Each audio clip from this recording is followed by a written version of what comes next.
Hey Virgo, it's Alexander Creek, astrologer and intuitive. Welcome to the June 2024 horoscope for Virgo and Virgo rising. Welcome back to the channel if you are returning, and hello and welcome if you are brand new. A special hello to those of you listening to the audio only version of this podcast. Make sure to subscribe, like, leave a comment, all of the things. Click the notification bell so you don't miss any updates. And if you're listening to the audio version, make sure to leave a 5-star review so people can find it. So a lot happening this month. There's a lot happening in Gemini. It's very busy, kind of lively energy, really activated by Jupiter, that planet of expansion, moving into Gemini. And Virgo, for you, Gemini is almost like not a sister sign, but a sign that you're very connected to. So stuff happening in Gemini for you it really affects you too, because you guys share a ruling planet. Mercury and Gemini and Virgo are both ruled by Mercury, that planet of communication. So let's talk about what all this means for you here. So first of all, Jupiter, that planet of expansion and optimism and opportunity, went into Gemini on May 25th, and it will be there until June 2025. So it's there for a little over a year.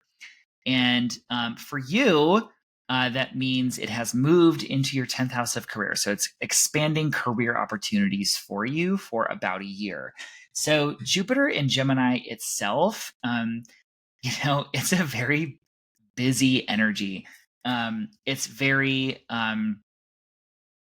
maybe about like learning, studying, exploring things. Like it's Jupiter and Gemini kind of spreads out its energy a little bit too. It might be about, I want to learn this, but also want to learn this, or I want to take a trip here and go here and here and here. So a key to working with Jupiter and Gemini is to remember to focus your energy, because it's okay to dip your energy in here and skim a little of this information and just kind of be curious and open your mind and try things. That's definitely part of this energy. However, you may want to limit or contain your focus and remember your priorities and goals, because Jupiter will be square Saturn in Pisces, meaning Saturn is this planet of limitation and containment, and about like mastery and lessons and things that take a long time and are hard but are worth it in the end. So a square aspect is this dynamic 90-degree aspect between these planets where it's challenging energy, but it's really in your face. And essentially Saturn is saying, like, Jupiter, you better focus. Like, this is not it's saying, like, beware of the free-for-all and try not to waste your efforts with Jupiter and Gemini. But certainly it is very mind expanding and mind opening.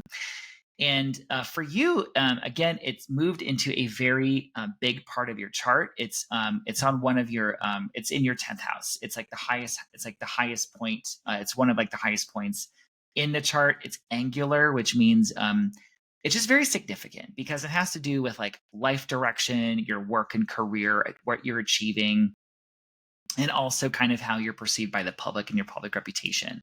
So Jupiter expands what it touches. It brings opportunity. Sometimes people think that sometimes Jupiter will hand you a big opportunity right into your lap, right? Sometimes it's more about gently opening a door, but it's up to you to take that step, to take that action. And that's certainly the case with Jupiter moving through your 10th house. So, this is going to benefit you through it could be a benefactor or authority figure maybe opens the door for you or hands you an opportunity, or you get along with them a little bit better. And this is really a time to pursue your career goals and to feel that sense of, and I think that you're going to feel a sense of expansion and opening within that sort of career kind of reputation space over the next year. So with this new moon coming in on June 6th, this new moon is also in Gemini and activates this Gemini 10th house energy for you, saying, there could be something new coming in for career, or something new coming in for like how you're perceived, like in the sort of public sort of space, or how you're perceived kind of reputation wise. So there's a new seed being planted during this new moon, and you may not know what it is yet. It will bloom over time and you will understand the story as these sort of months go along. And this new moon in Gemini certainly feels very busy. We have a lot of planets in Gemini during this new moon. We have the sun, the moon, obviously, because the sun and the moon are conjunct during a new moon. So that was going to be in the same sign during a new moon. But we also have Mercury, planet of communication, Venus, that social relationship planet, and Jupiter, all in Gemini. So it's very lively, very busy. the need to talk, communicate, plan, explore new information, be curious. That's all happening in this part of your chart. There's just, it could be even just that your work life is like very social right now. But I do feel that there is some sort of new cycle that is beginning around this time that is connected to Jupiter. So connected to that year-long energy where we have some shifts coming in career for you. This energy is very mathematically close to squaring Saturn in Pisces. And Saturn in Pisces for you has been in your relationship sector since March 2023. So maybe some tests or commitment or deeper commitment kind of going on in relationships, or that relationships have more gravity to them. Your partnerships, your business partnerships, your clients. It's not just romantic partnerships, it's relationships of all kinds. So again, and also because Venus is very close to the sun right now, there are also these larger relationship themes coming up during this full moon as well. It could be around commitment or having to work on relationships, or do I feel valued in relationships, or do I value myself enough, or is this relationship thing worth it, or is this thing worth it that I need to, or do I want to kind of leave it behind? These are themes that may come up during this new moon. And also that sense of having to focus your energy, not spread it in too many directions, may be also a theme of this new moon as well. And remember, that's happening in career, and all those things that I mentioned about your 10th house, but also bringing in that 7th house themes as well: relationships, partnerships, alliances. So Mars, the planet of action, of energy, of how you tackle your to-do list, and also war and conflict, moves into Taurus, and it's going to be in Taurus from June 9th to through July 20th. This marks a shift from, Mars was in its home sign of Aries, that fiery, independent warrior spirit, for that it's been in for quite a few weeks. So this marks an energetic shift. And Mars in Taurus is more conservative and more thoughtful, and in how it wants to take action on things. Like, is this action I'm taking really worth it in the end? Essentially, kind of wants to know that. And Mars and Taurus can also be very more persistent and a little bit more stubborn, essentially. And for you, this energy is moving. Mars is moving into your 9th house. And so that will be there from June 9th through July 20th. This is a part of your chart where, so Mars can just be motivation and like where you're motivated to take action. So it could be about maybe wanting to take a course of study or learn something new. There could just be more energy involving travel, and like traveling long distances or taking long trips is certainly 9th house energy. This also could have you passionately discussing or defending your beliefs, your political beliefs, your personal spiritual, personal philosophy, or even really kind of just motivated to work on like learning spirituality or defending your spirituality or defending your spiritual beliefs. Because Mars can sometimes be conflict, right? It can be what we're taking action on, and also kind of what we're defending, essentially. So these themes could be kind of playing out for you during this time period. I also want to take a moment to mention that I'm going to be teaching a workshop on Venus in the birth chart. So this is going to be June 12th, 6:30 p.m. Mountain Time over Zoom. So you can do it from anywhere. And this is my goal with this workshop is to start teaching astrology in little bite-sized kind of pieces, so that you learn a lot of astrology, but you're able to digest it in little chunks. And Venus is the planet of love, pleasure, relationships. And in this class, you're going to learn more about Venus in your own birth chart, how she expresses herself, maybe some secret talents you have, how you attract things, to you, what excites you in relationships, what you're excited by generally, kind of what delights you, and the life areas that she's in charge of. Maybe she's in charge of your money, maybe she's in charge of creativity, maybe she's in charge of your work. We'll look at celebrity examples, and I'll also be doing readings for people that attend my class as well. And I'll show you how it all kind of works together and how it all kind of fits. And that's the fun part for me. So if you want to register, you can do so by clicking the link either in the comments or in the show notes, or send me an email if you can find the link. So speaking of Venus, we have Venus, that planet of love, relationships, pleasure, moving into Cancer on June 17th, and she'll be there through July 11th. So This is Venus in Cancer is moving from Gemini. When she's in Gemini, she's very, it's more flirty, it's more social, it's more mind stimulating. It's like, it's just, she's sort of like, if you don't engage my mind, I'm bored. Venus in Cancer is more focused on nurturing and emotional security and like this sort of meaningful connection. And for you, that's actually Venus is moving into your 11th house.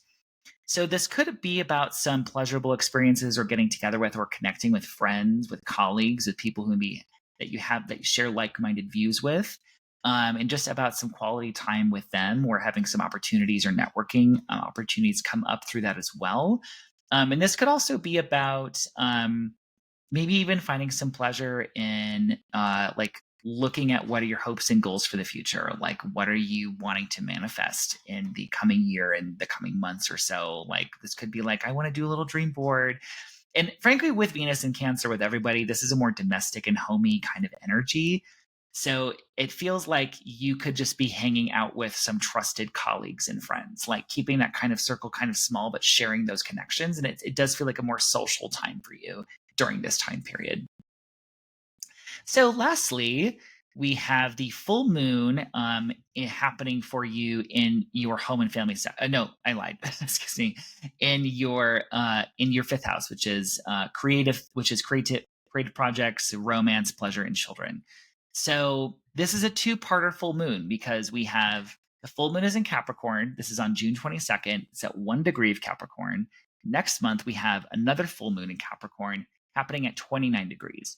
29 degrees is the last degree of a sign. It's a very important degree, and it really signals to me some sort of big endings, ending of a story, these culminations and completions, and this really big focus on this part of your chart. There's something happening here, and with a full moon, with any full moon, there's news, awareness, focus of energy, an event, and possibly a completion. But I do feel like there's more of that completion kind of energy or completion to the story with that full moon next month.